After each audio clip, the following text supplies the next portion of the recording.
সুজলা সুফলা শস্য শ্যামলা এই বাংলাদেশ বারবার দুর্নীতিতে চ্যাম্পিয়ন হয়েছে।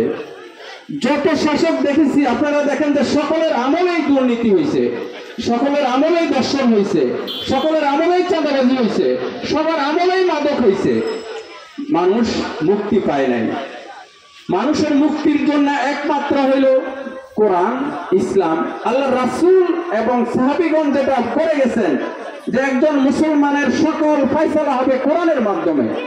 কাজেই আমরা যদি শান্তি চাই, আমরা সকলেই মিলে একবার চেষ্টা করি আল্লাহর জমিনে আল্লাহর আইন বাস্তবায়নের জন্য। আমরা সকলেই মিলে সম্মিলিতভাবে চেষ্টা করি, সফল আমরা হব ইনশাআল্লাহ। আমরা সকলেই মিলে ইসলামী রাষ্ট্র কায়েমের জন্য চেষ্টা করা, সেটাও ফরজ।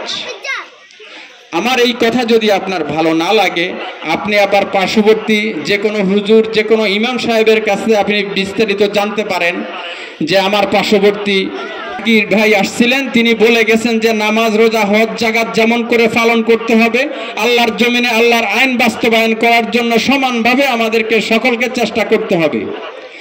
আমরা ততক্ষণ পর্যন্ত সফল হব না যতক্ষণ পর্যন্ত আল্লাহ কবুল না করিবে, কিন্তু আমরা প্রত্যেকের জায়গা থেকে চেষ্টা করব এবং এইটা আমাদের ইমানি দায়িত্ব।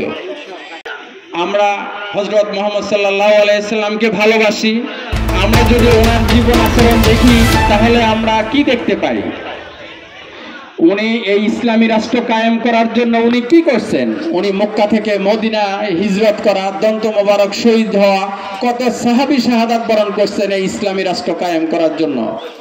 অথচ আমরা শুধু বিপদে পড়লেই এবং কালিমা, নামাজ, রোজা, হজ, যাকাতের মাধ্যমেই একজন মুসলমান তার জীবনের দায়িত্ব শেষ করছি বলে আমরা মনে করি।